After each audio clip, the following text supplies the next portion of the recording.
Hello வணக்கம். இது உங்கள் சிவி ஜோன். காலை வணக்கம் டு ஆல். ஸோ எல்லோரும் எப்படி இருக்கீங்க? சுறுசுறுப்பாக இந்த நாள் இனிய நாளாக அமைய உங்களுக்கு வாழ்த்துக்கள். சரி, பார்க்குற எல்லாரும் முதல்ல வந்துட்டு எனக்காக வந்துட்டு இந்த வீடியோவை பார்த்துட்டு ஒரு லைக்கை தட்டி விட்டுட்டு நம்மளோட சேனலை சப்ஸ்கிரைப் பண்ணிக்கோங்க.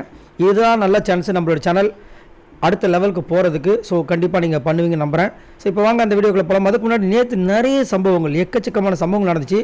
அது மட்டும் இல்லாமல் இன்றைக்கி ஃப்ரைடே. ஸோ இன்றைக்கி ஜெயில் டே. ஸோ நீங்கள் உங்களோட கருத்தை சொல்லுங்கள். இன்றைக்கி லோ பர்ஃபார்மரில் உங்களுடைய கருத்தை சொல்லுங்கள். இவங்கெல்லாம் ஜெயிலுக்கு போகணும் அப்படின்னா நீங்கள் யாரை சொல்லுவீங்க? இவங்க பெஸ்ட்டு பர்ஃபார்மரில் இவங்க வரணும்னா நீங்கள் யாரை சொல்லுவீங்க? மறக்காமல் உங்களுடைய கருத்துக்களை சொல்லுங்கள். நான் ஆவலை எதிர்பார்த்துட்ருக்கேன். ரெண்டாவது பார்த்தீங்கன்னா துப்பாக்கின்றப்பாங்க துஷாரோட captaincy very very worst captaincy. இதுக்கு முன்னாடி இந்த மாதிரி ஒரு ஒஸ்ட்டான ஒரு கேப்டன்சி நான் பார்த்ததே கிடையாது. நீங்கள் பார்த்துருந்தீங்கன்னா துஷாரை விட இவர் ஞாபகம் இல்லை உங்களுக்கு அப்படின்னா யாரை சொல்லுவீங்க? பட் துஷார் வந்து திருந்திட்டாரா கேட்டிங்கன்னா திருந்தவே இல்லை, வருந்தவும் இல்லை. திரும்பவும் அரோரா கிட்ட போய் சைகை லாங்குவேஜில் பேசுகிறது, மைக் இல்லாமல் சுற்றிட்டு இருந்தார்.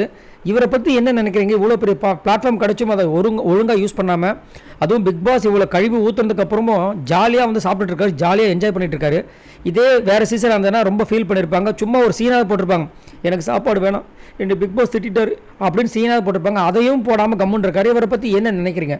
மறக்காமல் கமெண்ட் பண்ணுங்கள். மூணாவது கொஸ்டின் பார்த்தீங்கன்னா அரோராக்கு ரெட் கார்டு கொடுக்குன்னு சொல்லிட்டு ஒரு பெரிய ஒரு விஷயம் வந்து போயிட்டுருக்கு. ஏன்னா அவங்க பண்ணுற விஷயங்கள் எதுவுமே சரியில்லை, எல்லாமே வந்துட்டு அடல் கண்டர் மாதிரியே போயிட்டுருக்கு. இதை பற்றி நீங்கள் என்ன நினைக்கிறீங்க அப்படின்றத சொல்லுங்கள். அது மட்டும் இல்லாமல் துஷார் இந்த மாதிரி திட்டு வாங்கினதுக்கு மெயின் ரீசன், குற்றம் செஞ்ச தூண்டுறாங்க பார்த்தீங்களா, அவங்க தான் பெரிய ஒரு இது.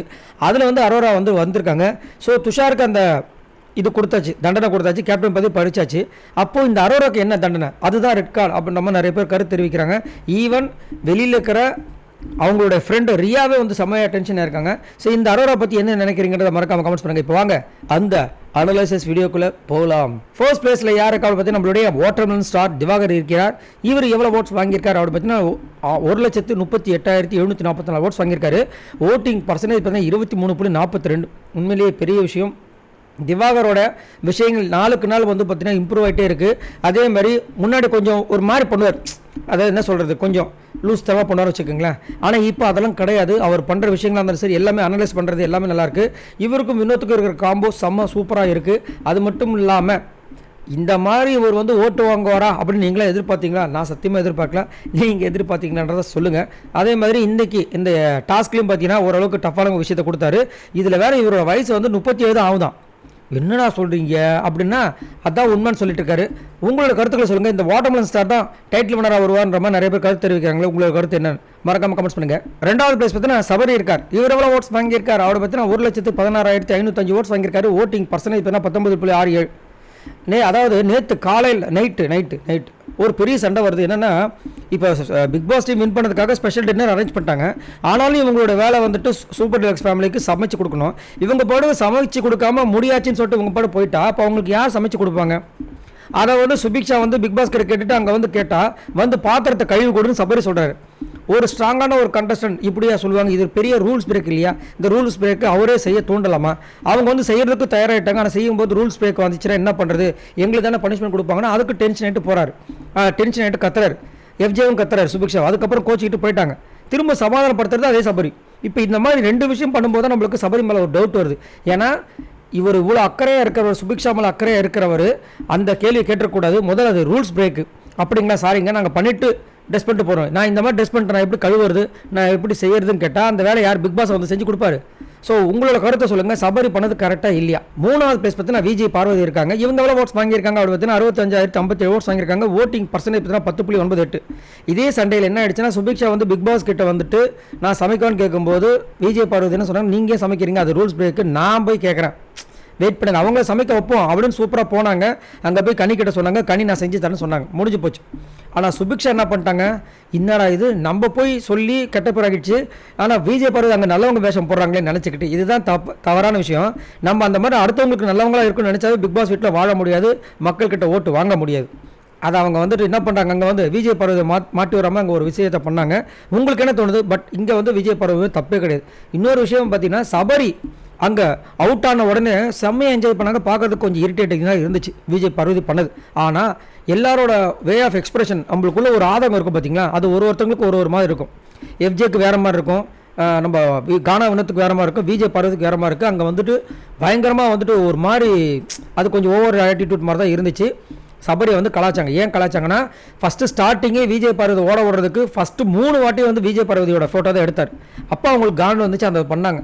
இது உங்களுக்கு எப்படி தெரியுது? விஜய் பார்வதி நம்ம சபரி மேலே வந்துட்டு ஒரு காண்டில் பண்ண மாதிரி தோணுதான், சபரி பண்ணதுக்கு பழித்திருத்தாங்க அப்படின்ற மாதிரி தோணுதா? மறக்காமல் கமெண்ட்ஸ் பண்ணுங்கள். 4வது பிளேஸ் பார்த்தீங்கன்னா கமருதீன் இருக்கார். இவர் எவ்வளோ ஓட்ஸ் வாங்கியிருக்காரு அப்படி பார்த்தா 54,390 ஓட்ஸ் வாங்கியிருக்காரு. ஓட்டிங் பர்சன்டேஜ் பார்த்தீங்கன்னா 9.18. கமருதீனோட விஷயங்கள் நாளுக்கு நாள் இம்ப்ரூவைஸ் ஆகிட்டே இருக்குது. பாசிட்டிவாக நிறைய விஷயங்கள் போயிட்டுருக்கு. திவாகரோட விஷயங்களை கொஞ்சம் மறந்து, திவாகர் இருக்கிறதே மறந்து அவருடைய கேமை மட்டும் கொஞ்சம் கவனித்து பண்ணால் நல்லாயிருக்கும். அதே மாதிரி அரோரா பக்கமே திரும்பி பார்க்கக்கூடாது. அதே மாதிரி எனக்கு தெரிஞ்ச கூடிய விரைவில் கமருதீனுக்கும் விஜய் பார்வதிக்கும் ஒரு லவ் கண்டென்ட் வரும் அப்படின்னு தான் தோணுது. வந்தால் அது ஒரு வேறு ட்ராக்கில் போகும். ஏன்னா இவங்க வேறு ட்ராக்கு, கமருதீன் வேறு ட்ராக்கு, ரெண்டுமே ஒன்று சேர்ந்துச்சுன்னா அங்கே வர ட்ரெயினுக்கு வந்துட்டு ஒரு பெரிய அசம்பாதம் சேதம் தான் ஏற்படும்.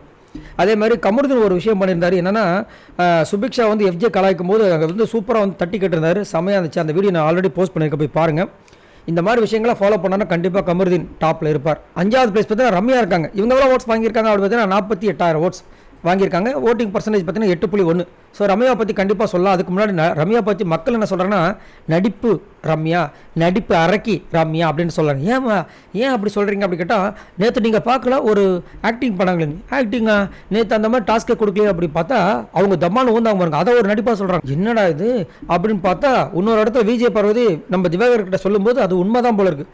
வியானா கிட்ட சொல்லி வச்சுருக்காங்க ரம்யா, நான் நேற்று அப்படி விழுந்ததுக்கு அப்புறமும் வந்து என்னை வந்து இவ்வளோ ஹார்ஷாக வந்து விளையாட இது பண்ணுறாங்களே, சே நம்மளோட ராஜதிட்டங்கள் அனைத்து பேராகி விட்டதுன்ற மாதிரி புலம்பிருக்காங்க போல இருக்குது. ஸோ ரம்யா பற்றி என்ன நினைக்கிறீங்கன்றதை மறக்காமல் கமெண்ட்ஸ் பண்ணுங்கள். 8வது பிளேஸ் யார் இருக்கா அப்படி பார்த்தீங்கன்னா அப்சரா இருக்காங்க. இவங்க எவ்வளோ ஓட்ஸ் வாங்கியிருக்காங்க அப்படி பார்த்தீங்கன்னா 43,955 ஓட்ஸ் வாங்கியிருக்காங்க. ஓட்டிங் பர்சன்டேஜ் பார்த்தீங்கன்னா 7.42.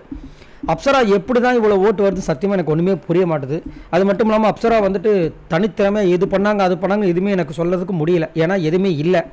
மற்றபடி அழகாக இருக்காங்க, அறிவாக இருக்காங்க, எதையுமே செயலில் காமிக்கிறதும் கிடையாது. அதே மாதிரி இவங்களுக்கு வந்துட்டு எப்படி ஓட்டு வருது நிறைய பேருக்கு டவுட்டாக இருக்குது. ஒருவேளை இவங்க பிஆர் வச்சுருப்பாங்க அப்படி மாதிரி சொல்கிறாங்க. அப்சரா பற்றி நீங்கள் என்ன நினைக்கிறீங்க அப்படின்றத சொல்லுங்கள். அப்சரா சேஃபான இடத்துல இருக்காங்க, அதை பற்றி என்ன நினைக்கிறீங்க மறக்காமல் கமெண்ட்ஸ் பண்ணுங்கள். 7வது பிளேஸ் பார்த்தீங்கன்னா அரோரா இருக்காங்க. இவங்க எவ்வளோ ஓட்ஸ் வாங்கியிருக்காங்க அப்படி பார்த்தீங்கன்னா 42,487 ஓட்ஸ் வாங்கியிருக்காங்க. ஓட்டிங் பர்சன்டேஜ் பார்த்தீங்கன்னா 7.17. அதாவது கரடியே காரி துப்பா அந்த மாதிரி ஒரு டைலாக் ஒன்று சொல்லுவாங்க. அந்த மாதிரி எனக்கு என்ன தோணுச்சுன்னா அரோராவை வந்துட்டு சப்போர்ட் பண்ண ரியாவே கலாய்ச்சி விட்ருக்காங்க. எவ்வளோ கொடுமையாக இருக்கும். ஏன்னா எனக்கே வந்து ஷாக்கிங்காக இருக்குதுங்க.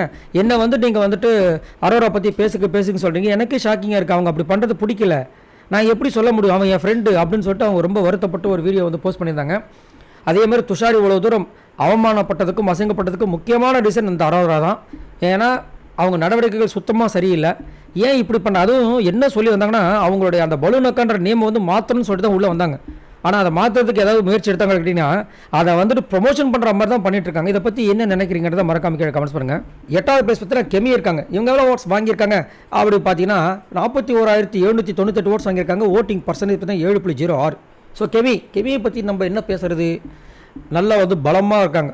கேர்ள்ஸ்லேயே செக்ஷன்லேயே வந்துட்டு ரொம்ப பலமாக ஆண்களுக்கு ஈக்குவலுக்கு ஃபைட் பண்ணுற ஒரு திறமை வந்து கெமிக்கிட்ட இருக்குது. மற்றபடி பார்த்தீங்கன்னா கொஞ்சம் ஸ்டார்டிங்லலாம் வந்து பயங்கரமாக ஒரு வில்லி மாதிரி பண்ணிட்டு இருந்தாங்க. அப்படியே அடைக்க வச்சிட்டாங்க அந்த திவாகரோட சவுண்டு கேட்டு. அதுக்கப்புறம் இது வரைக்கும் பார்த்தீங்கன்னா ஒன்றுமே இல்லை. இந்த வாரத்தில் அவங்க பண்ண பர்ஃபார்மன்ஸ் ஒன்று யோசிச்சு பார்த்தோம் அப்படின்னா வினோத் வந்து கண்டுபிடிச்சார் பார்த்தீங்கன்னா அதுதான், வேறு ஒன்றுமே இல்லை. உங்களுக்கு கெமியை பற்றி ஏதாவது தெரிஞ்சுன்னா மறக்காம கமெண்ட்ஸ் பண்ணுங்கள். லாஸ்ட்டாக பற்றி நம்மளோட எஃப்ஜே இருக்கார், ரவுடி எஃப்ஜே. இவரோ ஓட்ஸ் வாங்கியிருக்காரு அப்படி பார்த்தீங்கன்னா 41,355 ஓட்ஸ் வாங்கியிருக்காரு. ஓட்டிங் பர்சன்டேஜ் பார்த்தீங்கன்னா 6.98. இவரோட விஷயங்கள் சுத்தமாக வந்து சரியே இல்லை. இவரால் ஆதரவோட கேமு சுத்தமாக வந்து ஸ்பாயில் ஆகிடுச்சு. சரி அவங்க கேம் தான் ஸ்பாயில் ஆகிடுச்சு, இவரோட கேமாவது கரெக்டாக இருக்க பார்த்தீங்கன்னா இவர் கொடுக்குற கேம் எல்லாமே நெகட்டிவ் கேமு. அதுவும் வந்துட்டு அந்த பிக் பாஸ் டீம் இது சூப்பர் டீலக்ஸ் டீமுக்கு வந்து சமைக்கிறதுக்கு வந்துட்டு சுபிக்ஷா வந்து கேட்டால் சட்டையை கட்டி தூக்கி விசிறிடிக்கிறார் கோவத்தில். ஏன்ப்பா நீங்கள் வயிறார சாப்பிட போகிறீங்க, விதவிதமாக சாப்பிட போகிறீங்க, அவங்களை சமைச்சு வச்சுட்டு சாப்பிட்டு போக தானே உங்களுக்கு வேலை. அதை வந்து அவங்க கேட்குறாங்க. அது கூட இவ்வளோ கோவப்பட்டு அசிங்கப்படுத்தணும். அதுலேயும் நாங்கள் நினச்சோம் இவங்க கூட ஷேர் பண்ணலான்னு, அது பெரிய தப்பாக போச்சான். நீங்கள் என்ன நினைக்கிறது, பிக் பாஸ் நாளைக்கு நினச்சாங்கன்னா எக்ஸ்ட்ரா வந்து அவங்க கொடுக்க போகிறாரு. இன்னமும் இவரே வந்து அதாவது என்ன சொல்லுவாங்கன்னா இவரே ஒண்டி பிழைக்கிறாரு, இவருக்கு இந்த மாதிரி சொல்லுவாங்க ஒன்று. அந்த மாதிரி வந்துட்டு இவர் பண்ணுற விஷயங்கள்லாம் இருக்குது. அதே மாதிரி காலையில் வந்து ஃபர்ஸ்ட் டைம் ஆதிரை வந்துட்டு இவருக்கு ஒரு டாஸ்க் கொடுத்தாங்க, அது இவருக்கு பொறுக்கல. செய்ய முடியாதுன்னு சொல்லிட்டு போய் உட்காந்துட்டாப்புல. கொஞ்சோன்னு செஞ்சார், திரும்ப அவங்க பண்ணாங்க. இதை தான் வந்து ஆக்சுவலாக மக்கள் எதிர்பார்க்குறாங்க. பட் இவங்க ஏதாவது ஒரு ரிலேஷன்ஷிப்பை ஏற்படுத்திக்கிட்டு நம்ம உயிரை வாங்கிட்டு இருக்காங்க. சரி, இவங்க எல்லாரும் மொத்தமாக வாங்கின ஓட்ஸ் இது வரைக்கும் பார்த்தீங்கன்னா 5,92,291 ஓட்ஸ் வாங்கியிருக்காங்க. ஸோ மாசான சம்பவங்கள். நாளைக்கு கண்டிப்பாக வந்துட்டு ஒருத்தர் இல்லை 2 பேர் எவிக்ட் ஆக போகிறாங்கன்ற மாதிரி அப்டேட் வந்திருக்கு. ஒரு அஃபிஷியல் அப்டேட் வந்துச்சுன்னா கண்டிப்பாக நான் உங்களுக்கு இன்ஃபார்ம் பண்ணுறேன். அது மட்டும் இல்லாமல் வயல் கார்டு என்ட்ரி வரதுக்கு வாய்ப்புகள் இருக்குன்ற மாதிரி சொல்லியிருக்காங்க. அந்த வயல் கார்டு என்ட்ரி இவங்க வந்தால் சூப்பராக இருக்குன்னு நீங்கள் யாரை சொல்லுவீங்க? மறக்காமல் இந்த வீடியோக்கு லைக்கை தட்டி விட்ருங்க. இந்த மாதிரி சுட சுட அப்டேட்ஸ் உங்களுக்காக காத்துட்டு மறக்காமல் சப்ஸ்கிரைப் பண்ணுங்கள். பாய் நண்பர்களே.